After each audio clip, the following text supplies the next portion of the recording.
In this video, I'm going to be showing you how you can change your password on the Roblox mobile app. It's slightly different from the desktop version, so let's get into it. The first thing you want to do is tap this little circle with the three dots at the bottom right hand corner, and it'll bring you up this page, and you want to scroll down till you find the settings option. So it is right over there. Tap on settings, and then you'll find your password under the account info section. So right at the top, tap on that. They'll just load up for a bit, and you can see there it's got your display name, username, and then password. Tap on the third square with the pencil in the middle on the right hand side.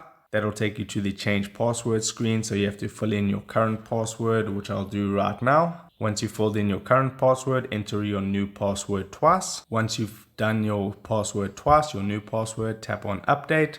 I'll just tap on no thanks, and it says you have successfully changed your password. So that's pretty much it.